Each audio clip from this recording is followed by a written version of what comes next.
జీవింతు నేను ఇక మీదట నా కొరకే కాదు యేసు కొరకు జీవింతును. నన్ను ప్రేమించిన ప్రభు యేసు కొరకే నాకై ప్రాణమిచ్చిన శ్రీ యేసు కొరకే జీవింతును జీవింతును జీవింతును జీవింతును జీవింతును జీవింతును జీవింతును జీవింతును జీవింతు నేను ఇక మీదట నా కొరకే కాదు యేసు కొరకు జీవింతును. నీ ఉన్నత పిలుపుకు లోబడెదన్ గురివైపునకే బహుమానము పొందను పరుగిడుదన్. వెనుక ఉన్నవన్నీ మరతును ముందున్న వాటి కొరకే నే వేగిరపడిదను. నన్ను ప్రేమించిన యేసుని చూతును నాకై ప్రాణమిచ్చిన ప్రభుని వెంబడింతును. గురి వైపుకే పరుగిడుదను వెనుదిరుగను వెనుదిరుగను. గురి వైపుకే పరుగిడుదను వెనుదిరుగను వెనుదిరుగను. జీవింతు నేను ఇక మీదట నా కొరకే కాదు యేసు కొరకు జీవింతును. శ్రమైన బాధైనను హింసైన కరువైన ఎదురైనను ఉన్నవైన రాబోవునవైన అధికారులైన ఎత్తైన లోతైనను నన్ను ఎడబాయునా ప్రభు ప్రేమ నుండి నేను విడిపోదునా ప్రభు నీడ నుండి జీవింతును నా యేసుతో జయమిచ్చును నా యేసుడే. జీవింతును నా యేసుతో జయమిచ్చును నా యేసుడే. జీవింతు నేను ఇక మీదట నా కొరకే కాదు యేసు కొరకు జీవింతును. సిలువ వేయబడితేని క్రీస్తుతో ఇక నాలో యేసే జీవించుచున్నాడు. సజీవయాగమై నిల్తును ధర క్రీస్తునకు సాక్షినై జీవింతును. సిలువ వేయబడితిని క్రీస్తుతో ఇక నాలో యేసే జీవించుచున్నాడు. సజీవయాగమై నిల్తును ధర క్రీస్తునకు సాక్షినై జీవింతును. నన్ను ప్రేమించిన ప్రభు యేసు కొరకే నాకై ప్రాణమిచ్చిన శ్రీ యేసు కొరకే జీవింతును జీవింతును జీవింతును జీవింతును జీవింతును జీవింతును జీవింతును జీవింతును జీవింతు నేను ఇక మీదట నా కొరకే కాదు యేసు కొరకు జీవింతును. జీవింతు నేను ఇక మీదట నా కొరకే కాదు యేసు కొరకు జీవింతును.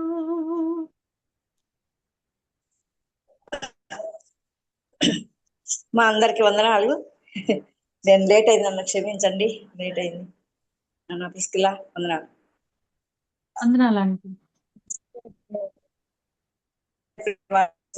సహోదరులందరికీ ప్రభు నామ వందనాలు.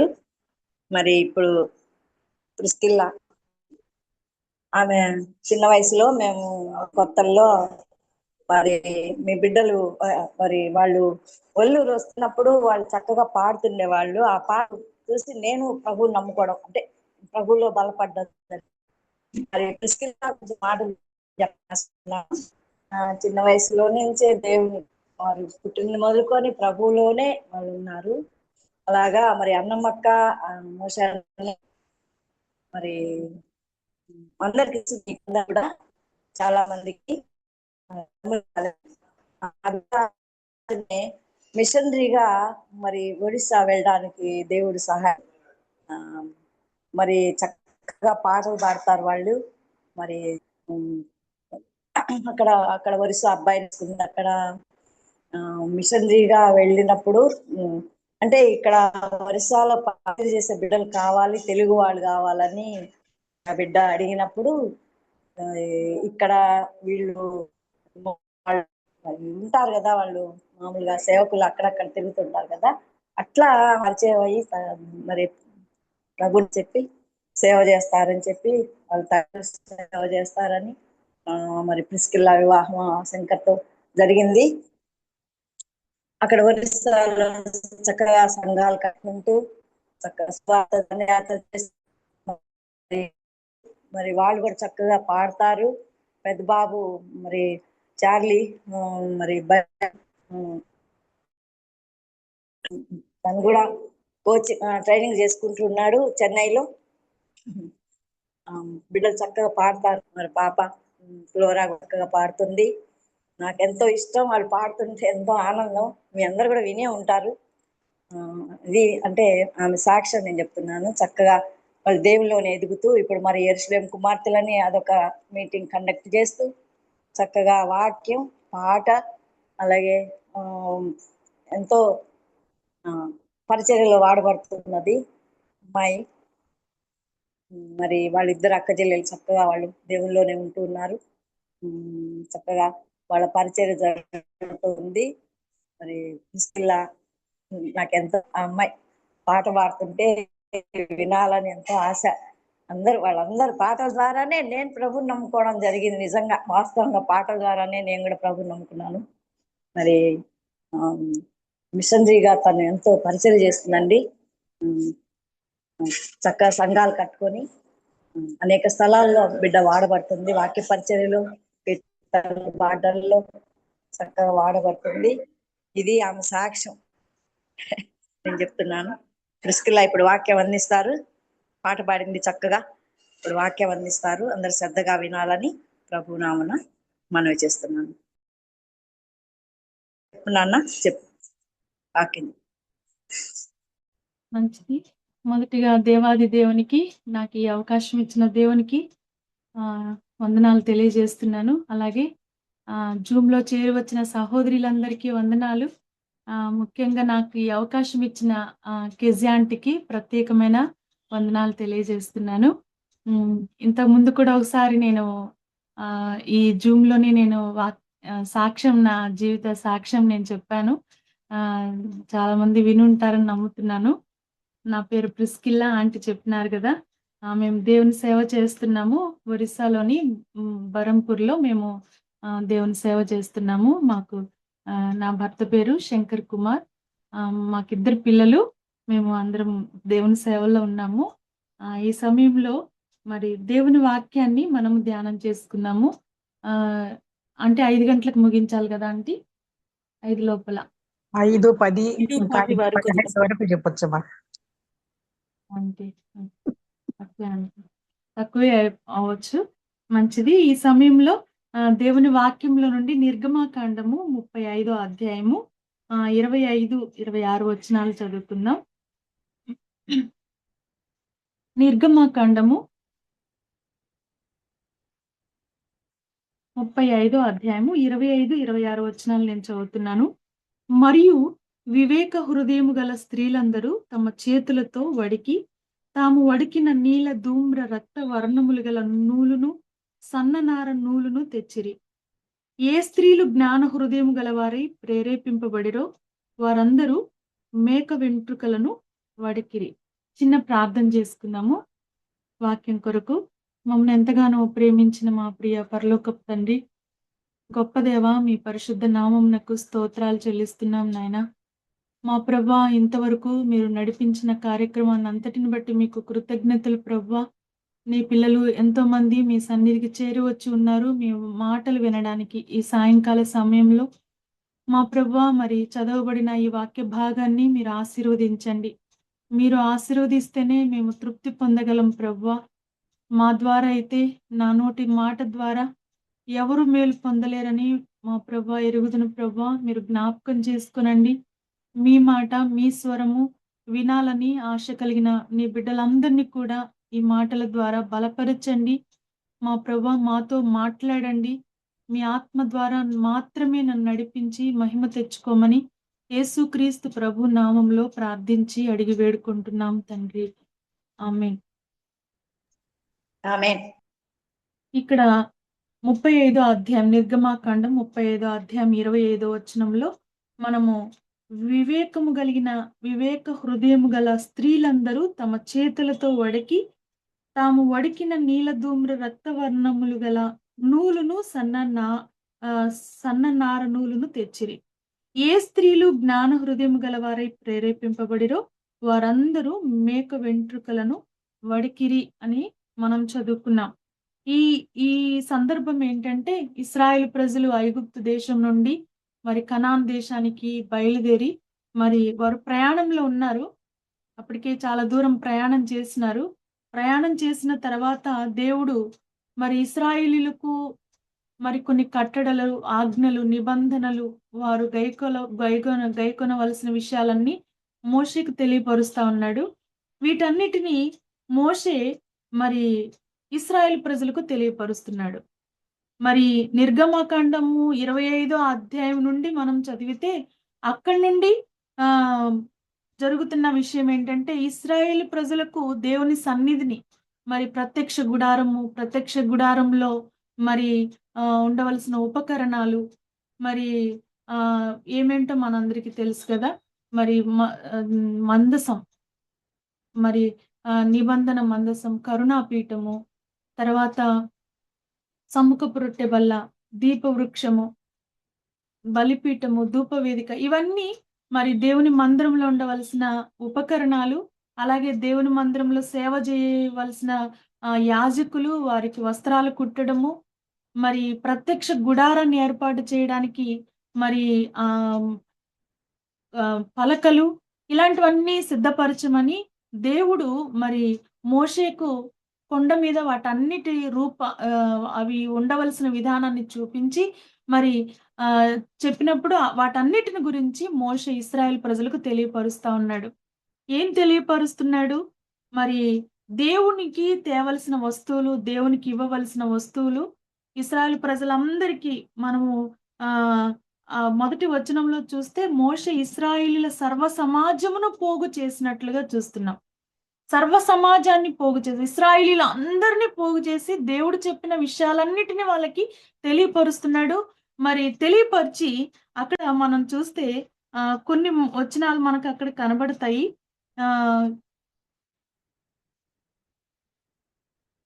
10వ వచనంలో మనం చదువుకుందాం. 5వ వచనంలో మీరు మీలో నుండి యెహోవాకు అర్పణమును పోగు చేయడి. ఎట్లనగా బుద్ధి పుట్టిన ప్రతివాడు యెహోవా సేవ నిమిత్తము బంగారు, వెండి, ఇత్తడి, నీలధూమ్ర రక్తవర్ణములు, సన్ననార, ఇలాగ అనేక రకాలైన మొదలైన వస్తువులు దేవుని దగ్గరికి తెమ్మన్నారు. అయితే ఇక్కడ మనం ప్రత్యేకంగా మనం ధ్యానించాల్సిన విషయం ఈరోజు ఏంటంటే, బుద్ధి కలిగిన వారు అని రాయబడింది. 5వ వచనంలో బుద్ధి పుట్టిన ప్రతివాడు. అయితే సర్వ సమాజాన్ని పోగు చేశాడు, కానీ వారిలో బుద్ధి పుట్టిన వారు మరి దేవుని మందిర సేవ కొరకు కొన్ని వస్తువులు తెమ్మని ఏమేం తేవాలో అవన్నీ చెప్తున్నాడు. 10వ వచనంలో చూస్తే, మరియు వివేక హృదయులందరూ వచ్చి యెహోవా ఆజ్ఞాపించినవన్నీ చేయవలెను అని రాయబడింది. బుద్ధి పుట్టిన వారు వస్తువులు తెస్తున్నారు, వివేక హృదయము కలిగిన వారు ఆ వస్తువులతో పని చేస్తా ఉన్నారు. అదే మనం ఇప్పుడు చదువుకున్న 25వ వచనం చూస్తే, మరియు వివేక హృదయము కలిగిన స్త్రీలందరూ తమ చేతులతో వడికిరి అని రాయబడింది. మరి దేవుడు ఇప్పుడు కూడా మన జీవితంలో మరి దేవుని పిల్లలుగా ఉన్న మనందరికీ కూడా దేవుడు దేవుని వాక్యంలో నుండి అనేక ఆజ్ఞలు అనేకమైన నియమాలు దేవుడు మనకిచ్చాడు, కట్టడలు ఇచ్చాడు. వీటిని అందరికీ దేవుడు తెలియపరుస్తున్నాడు. అయితే వాటిని అనుసరించేది, వాటిని చేసేది అందరూ చేయడం లేదు కానీ బుద్ధి కలిగిన వారు, ఇక్కడ బుద్ధి పుట్టిన వారు అని రాయబడింది. వివేక హృదయులందరూ అని రాయబడింది. ప్రత్యేకముగా మరి వివేక హృదయము కలిగిన స్త్రీలు, జ్ఞాన హృదయము కలిగిన స్త్రీలు అని రాయబడింది. దేవుడు మరి స్త్రీలమైన మనకు వివేక హృదయం కావాలని కోరుకుంటున్నాడు. దేవుని బిడ్డలమైన మనము ఆయన పని చేయాలంటే, ఆయన మందిరంలో సేవ చేయాలంటే, ఆయన కొరకు వాడబడాలంటే, అందరూ ఆయన కొరకు వాడబడాలని ఆయన కోరిక. మరి కేవలం దేవుని సేవకులు మాత్రమే కాదు, ప్రతి ఒక్కరూ ఆయన సేవ చేయటానికి ఆయన బిడ్డలైన వారందరికీ అర్హత ఉంది. అయితే ఎవరు ఆయన పనిని చక్కగా చేయగలరంటే బుద్ధి పుట్టిన వారు, వివేక హృదయం కలిగిన వారు, జ్ఞాన హృదయం కలిగిన వారు మాత్రమే ఇక్కడ పని చేస్తున్నట్లుగా మనం చదువుతాం. ఈ అధ్యాయం మొత్తంలో మరి మరి వివేక హృదయులు, జ్ఞాన హృదయులు అనే మాట చాలా స్థలాల్లో రాయబడింది. ఈ మాట చాలా ఆశ్చర్యం అనిపించింది. పని అందరూ చేయలేరు, కానీ చాలా మంది పని చేస్తారు కానీ ఎన్నో పొరపాట్లు చేస్తారు, మరి ఎన్నో లోపాలు ఉంటాయి. అయితే జ్ఞాన హృదయము, వివేక హృదయము మనకు అవసరం. ఏంటి వివేక హృదయము? మరి వివేకం లేకపోతే ఏంటి పరిస్థితి కదా? వివేక హృదయం కలిగిన స్త్రీలందరూ అని రాయబడింది. వివేక హృదయం కలిగిన స్త్రీలందరూ. ఇక్కడ మనం ఎంతో మందిని కూడుకున్నాం. అయితే మనలో ఎంతమంది వివేకం కలిగిన స్త్రీలు ఉన్నారో మనకు తెలీదు, దేవునికి తెలుసు కదా. మరి వివేక హృదయం కలిగిన స్త్రీలందరూ ఆయన పని చేయాలి. అయితే దేవుని వాక్యంలో సామెతల గ్రంథం 5వ అధ్యాయం 1వ వచనంలో ఒక మాట రాయబడింది కదా. ఒకసారి చదువుకుందాం ఆ మాట. సామెతల గ్రంథము 5వ అధ్యాయము 1వ వచనంలో, నా కుమారుడా, నా జ్ఞానోపదేశం ఆలకింపుము, వివేకము గల నా బోధకు చెవియొగ్గుము. నా జ్ఞానోపదేశము ఆలకింపుము, వివేకము కలిగిన నా బోధకు చెవియొగ్గుము. ఆయన బోధ ఎలాంటిదంటే వివేకము కలిగిన బోధ అంట. మన దేవుడిచ్చే బోధే వివేకం కలిగినది. అయితే మనం వివేకం కలిగిన బోధను వింటున్నప్పుడు మనం కూడా వివేకం కలిగిన వారంగా ఉండాలి. జ్ఞానం లేని వారంగా, వివేకం లేని వారంగా ఉండడానికి కాదు దేవుడు మనల్ని పిలుచుకుంది. చాలా సార్లు దేవుని వాక్యాన్ని వింటూనే ఉంటాం, కానీ వాక్యాన్ని గ్రహించలేకపోతున్నాం. దేవుని వాక్యంలో ఉన్న లోతును మనం ఎరగలేకపోతుంటాం చాలా సార్లు. దేవుని ఉద్దేశం ఏంటి? ప్రతి సందర్భంలో దేవుడు మనతో మాట్లాడడానికి ఇష్టపడతాడు. అన్ని సందర్భాల్లో నుండి దేవుడు మనతో మాట్లాడగలడు. అయితే చాలా సార్లు దేవుడు మనతో మాట్లాడుతున్న ఉద్దేశాన్ని మనం ఎరగలేకపోతుంటాం. దేవుని యొక్క తలంపును మనం ఎరగలేము. ఎందుకంటే మనలో వివేకం అనేది అవసరం. ప్రత్యేకంగా అధ్యాయం 35వ అధ్యాయం, నిర్గమాకాండం 35వ అధ్యాయంలో ఆ స్త్రీలకు ప్రత్యేకంగా దేవుడు చేయమని చెప్పలేదు కానీ వివేక హృదయం కలిగిన స్త్రీలు వాటిని తయారు చేసుకొని వాటిని వడికినట్లుగా మనం చూస్తున్నాం.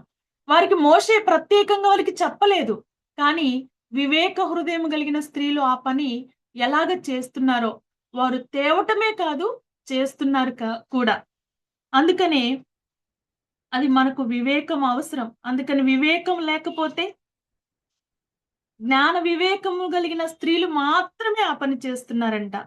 26వ వచనంలో జ్ఞాన హృదయము కలిగిన స్త్రీలు, జ్ఞాన హృదయం కలిగిన స్త్రీలు అని రాయబడింది. 25వ వచనంలో వివేక హృదయం కలిగిన స్త్రీలు అని రాయబడింది. ఈ రెండు ఒకే విధంగా కనబడతాయి, కానీ వేరే. జ్ఞానం వేరే, వివేకం వేరే. జ్ఞానం ఉండి వివేకం లేకపోతే అది అంత సంపూర్ణం కాదు. ఒక పనిని చక్కగా చేయలేము, అది ప్రయోజనకరంగా కనబడదు, అది ఏదో ఒక లోపం జరుగుతుంది. వివేకము, జ్ఞానము ఈ రెండు దేవుని బిడ్డలమైన మనకు, ప్రత్యేకంగా స్త్రీలమైన మనకు అవసరం.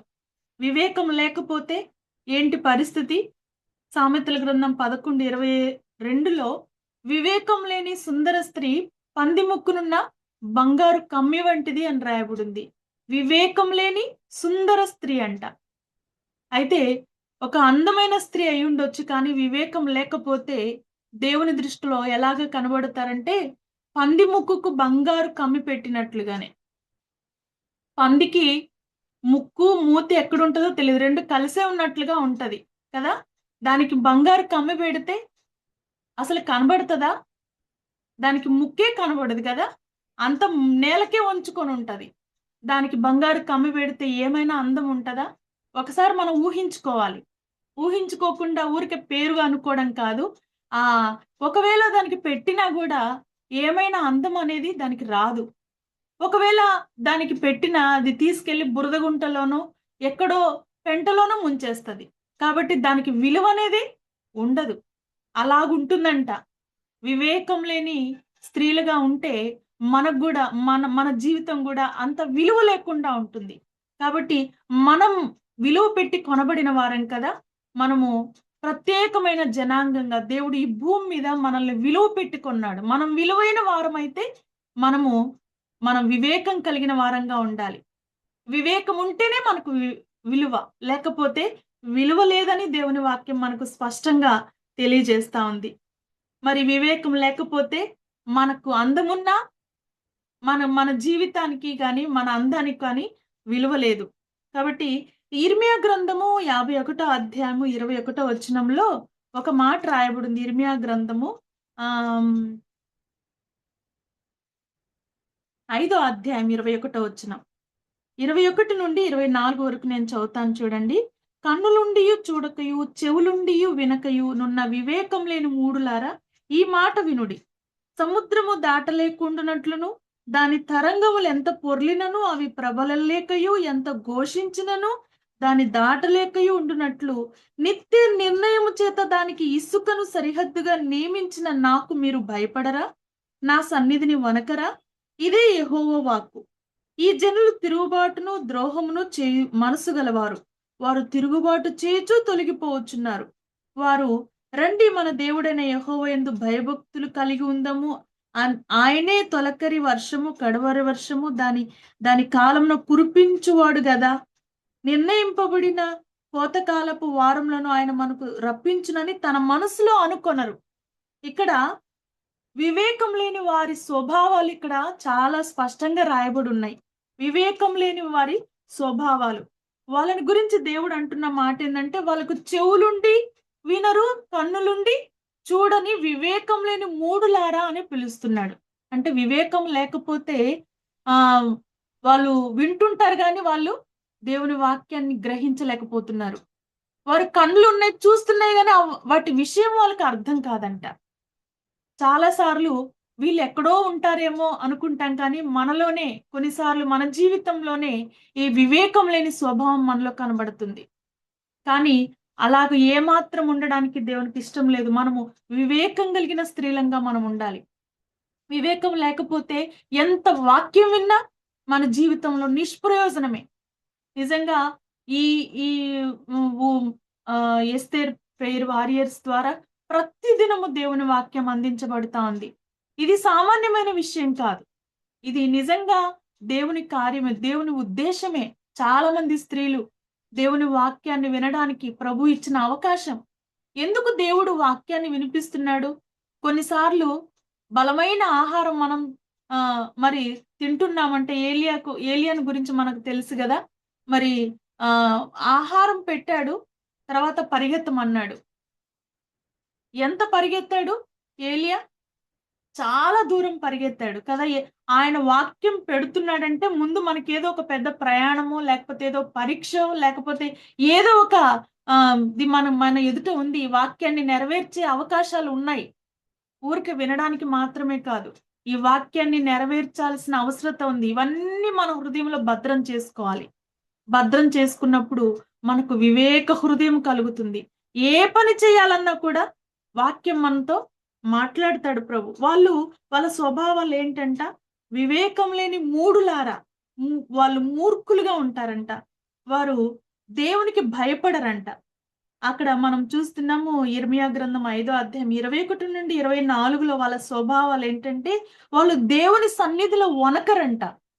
ఎవడు నా సన్నిధిని దీనుడై నా మాట విని వణుకునో వానినే నేను దృష్టించుచున్నాను అని దేవుని వాక్యం సెలవిస్తుంది. దేవుని వాక్యానికి మనం వనకాలి. ఆయన వాక్యం ఏం చెప్తుందో దాన్ని మనం జాగ్రత్తగా విని దాన్ని అవలంబించాలని దేవుడు కోరుకుంటున్నాడు. దేవుని యందు వారికి భక్తి ఉండదంట. చాలా సార్లు దేవుని బిడ్డలు దేవుని నమ్ముకున్న వాళ్ళలో చాలా మందికి భక్తి తక్కువ.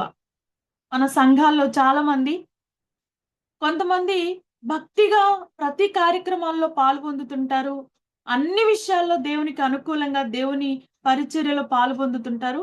వీళ్ళను చూస్తూనే ఉంటారు గానీ కొంతమంది ఏది చెయ్యరు. నిజంగా దైవభక్తి ఈ లోక సంబంధమైన విషయంలో రాబో కాలానికి ఎంత గొప్ప ప్రయోజనకరమని దేవుని వాక్యం సెలవిస్తుంది. కానీ వాళ్ళకి అర్థం కాదు. దైవభక్తి ఏముందిలే, వీళ్ళు చర్చికి వెళ్ళొస్తే చాలులే అని చాలా మంది ఒక నిర్లక్ష్యమైన భక్తి జీవితాన్ని జీవిస్తారు. అయితే చివరికి వాళ్ళు పొందే ప్రతిఫలం చాలా భయంకరం. ఈ మధ్యలో కొన్ని సంఘటనలు జరిగినాయి. మా ఆహ్, ఆహ్, మేమెరిగిన స్థానాల్లో. చాలా సార్లు వాళ్ళు ఎప్పుడూ సంఘానికి సరిగ్గా రారు. ఆదివారం మాత్రమే ఒకవేళ వస్తే, వార కూడికలంటే ఎట్లుంటాయో గూడా వాళ్ళకి తెలీదు.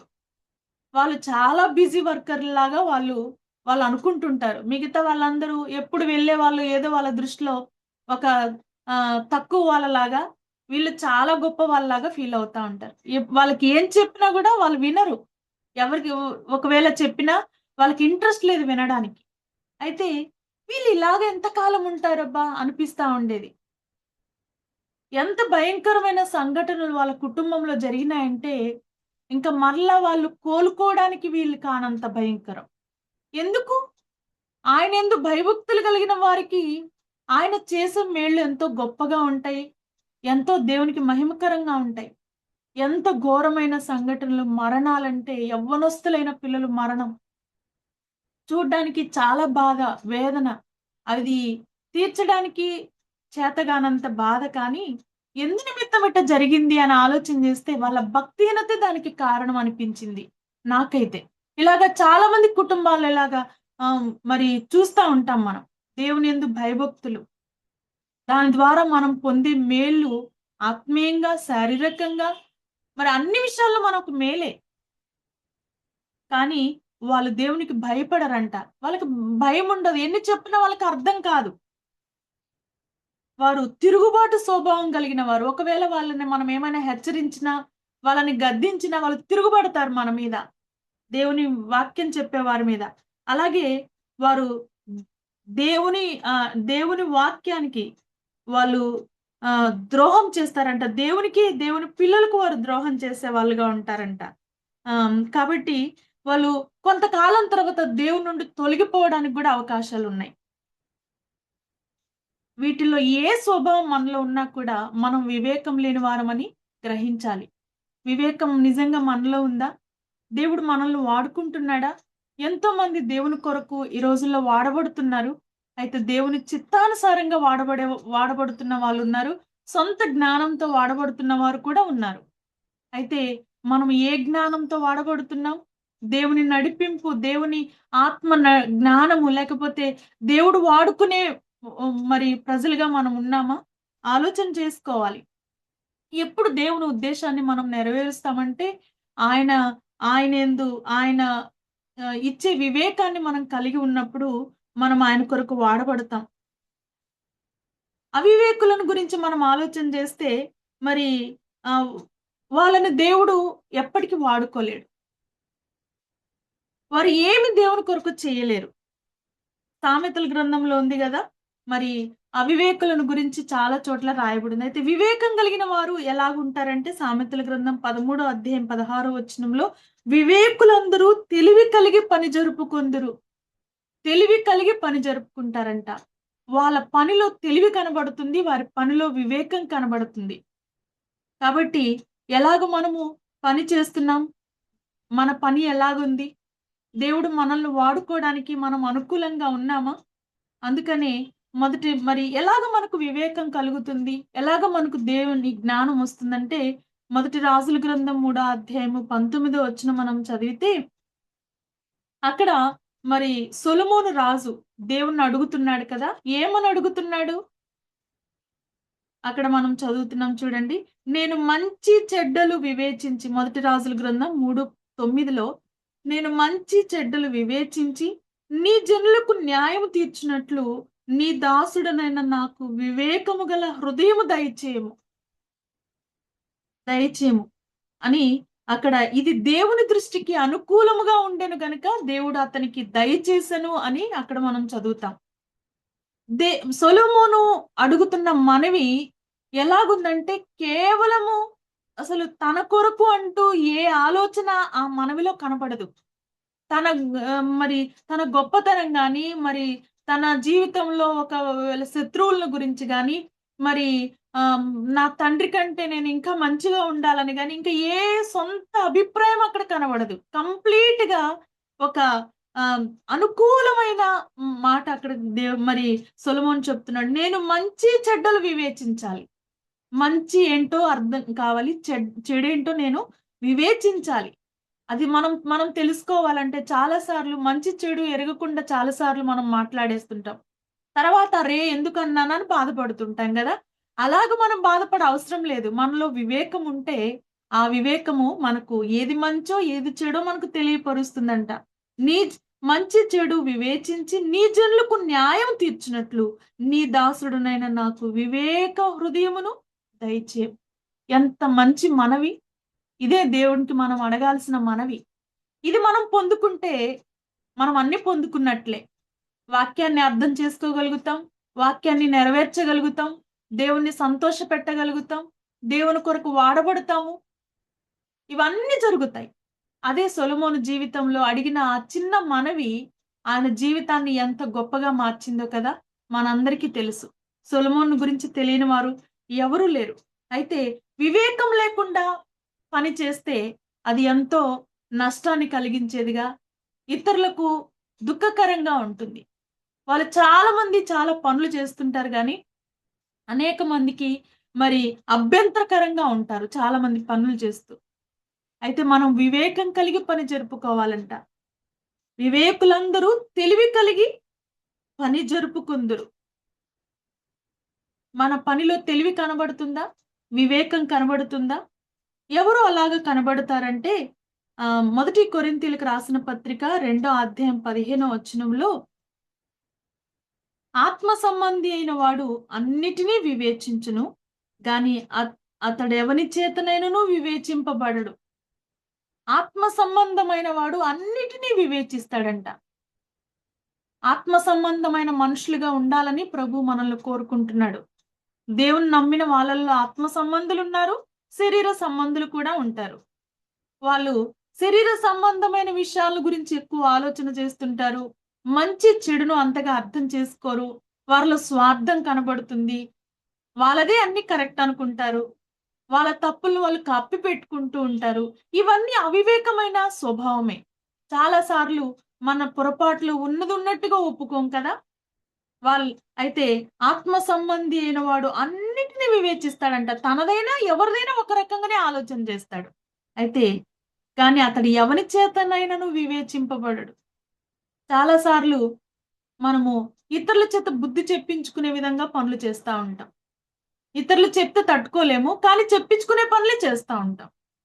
అయితే వివేకం కలిగిన వారు, ఆత్మ సంబంధమైన వారు ఎవరి చేత వివేచింపబడరంట. ఎంత మంచి మాట! మరి అపోస్తలుడైన పౌలు చెప్తున్న మాట. ఎంత మంచి మాట! ఇలాగ మనం ఉండాలని ప్రభు కోరుకుంటున్నాడు.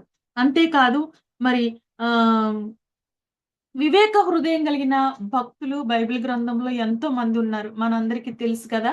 వివేక హృదయం కలిగిన వారు ఆదికాండము 41వ అధ్యాయము 39వ వచనం మనం ఒకసారి చదువుకుందాం చూడండి. ఆదికాండము మనందరికీ తెలిసిన వ్యక్తి 41వ అధ్యాయము 39వ వచనం.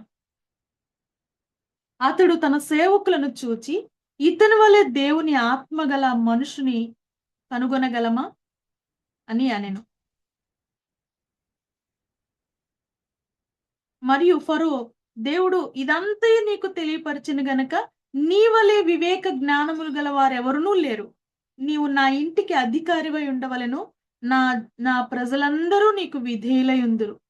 సింహాసన విషయంలో మాత్రమే నేను నీకంటే పైవాడనై ఉందునని యోసేపుతో చెప్పెను. ఇక్కడ నీ వలె వివేక జ్ఞానములు గల వారు ఎవరునూ లేరు. ఐగుప్తు దేశం అంతటిలో కూడా యోసేపు వంటి వివేక జ్ఞానము కలిగిన వారు ఎవరూ లేరంట. ఎక్కడ ట్రైనింగ్ అయ్యొచ్చాడు? ఎవరు బోధించారు ఈయనకి? ఎక్కడ బైబిల్ క్లాసులు విన్నాడు? చిన్నతనంలో తన తండ్రి దగ్గర నేర్చుకున్న బోధ, వారి దేవుణ్ణి గురించిన భయము మరి యోసేపు జీవితంలో ఉండిపోయింది. హృదయంలో భద్రం చేసేసుకున్నాడు. ఐగుప్తు వచ్చినాక మరి భక్తిహీనుల మధ్యలోనే ఆయన జీవితం సాగింది. ఎవరు ఆయనకు బోధించే వాళ్ళు లేరు, ఎవరు బుద్ధి చెప్పే వాళ్ళు లేరు. ఆయన తప్పు చేసినా మరి ఆయనకు తప్పు అనేవారు కూడా ఎవరు లేరు. అన్ని విధాలుగా ఆయన ఫ్రీగా ఉండడానికి అవకాశం ఉంది. కానీ యోసేపు తన చిన్ననాటి నుండి విన్న భక్తి జీవితాన్ని కాపాడుకుంటూ మరి ఎంత జాగ్రత్తగా మరి ఐగుప్తు దేశంలో ఎంత మంచి సాక్ష్యాన్ని ఇక్కడ సంపాదించుకున్నాడు. మరి పొతీఫర్ గృహంలో ఆయన జీవితాన్ని మనం ఎరుగుదుము. ఎంత నమ్మకంగా పొతీఫర్ ఇంటి మీద అధికారిగా ఉంచినప్పుడు తన పనిని నమ్మకంగా చేశాడు. అతన్ని బట్టి ఆ ఇల్లు దీవించబడినట్లుగా మనం చూస్తున్నాం. అక్కడ శోధించబడ్డాడు, నిందించబడ్డాడు. అయితే నింద, శోధన వీటన్నిటిని జయించాడు. ఏమాత్రము పాపానికి రాజీ పడలేదు, ఓకే అనలేదు. అక్కడి నుండి బయటకు వచ్చాడు. అక్కడి నుండి జైలు జీవితాన్ని అనుభవించాడు. అక్కడ కూడా తన జీవితాన్ని కాపాడుకుంటూ ఉన్నాడు. ఎక్కడ కూడా విసుగుపోలేదు.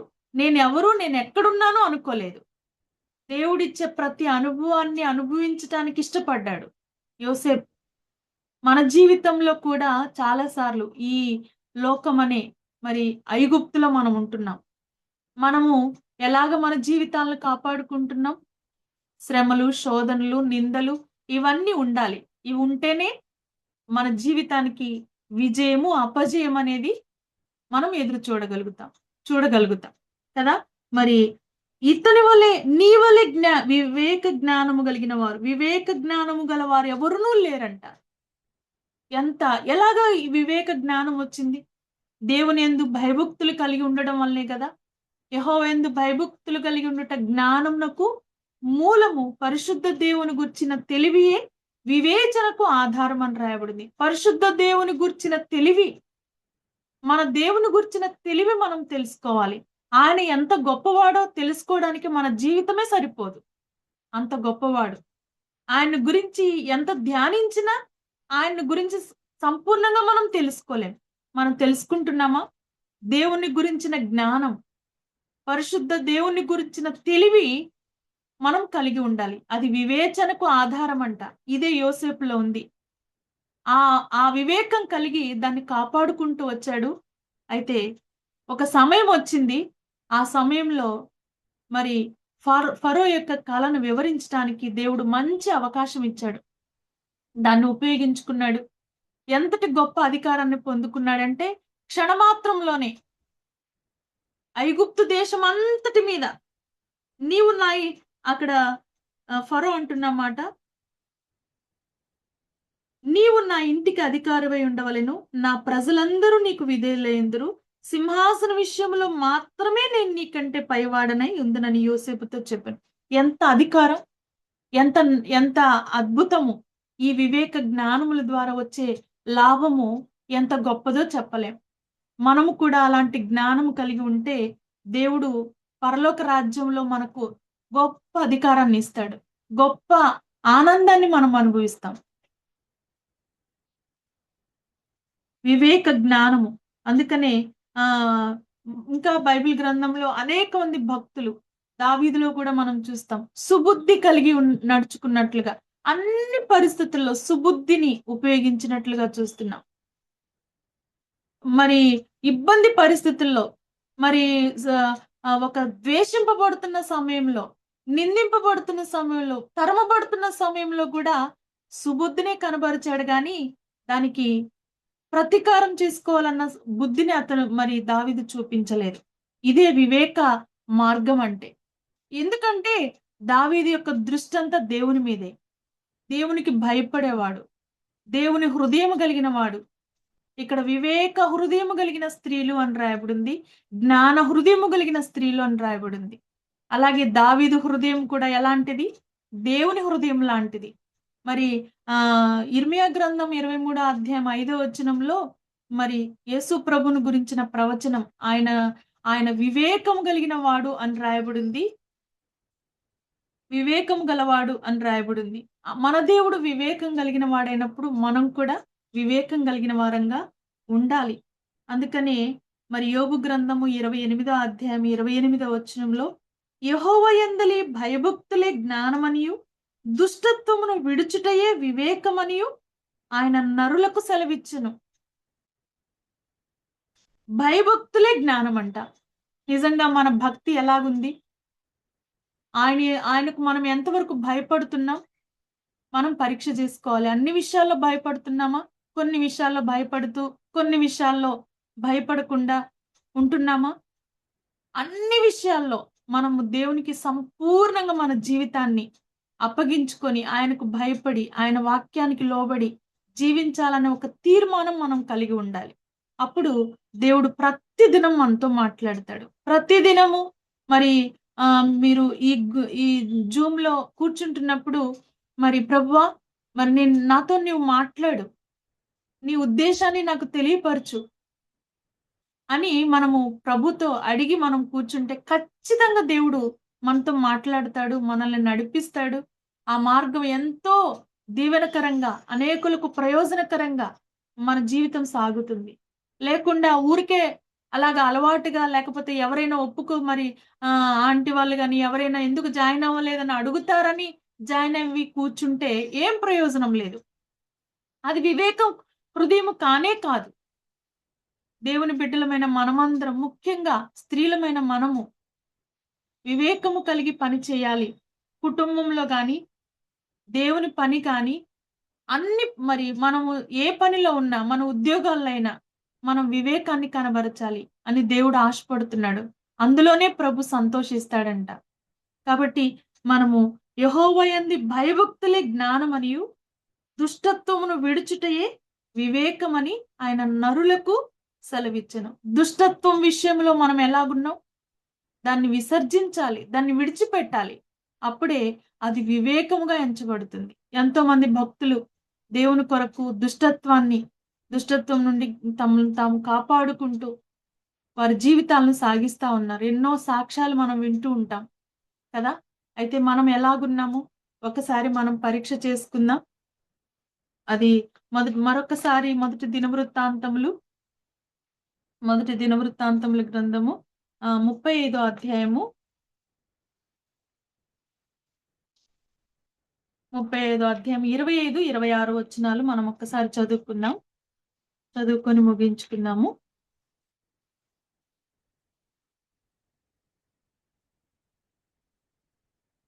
సారీ, ఈ నిర్గమాకాండము, క్షమించండి, నిర్గమాకాండము 35వ అధ్యాయం.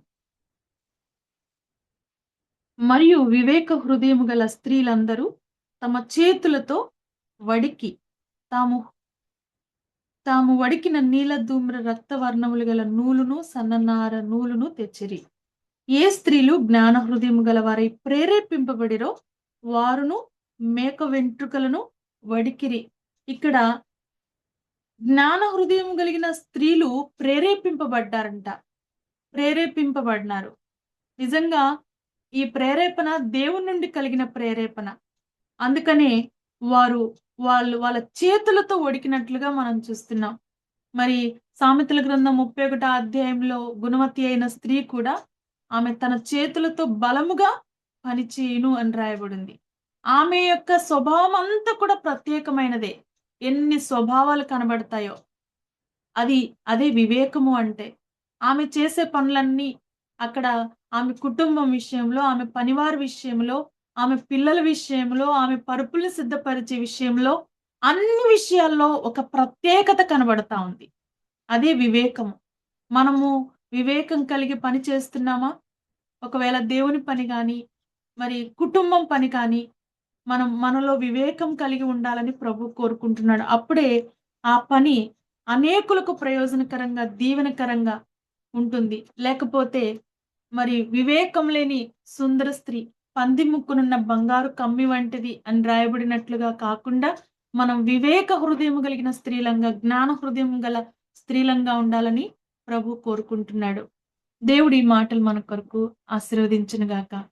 ఆమేన్.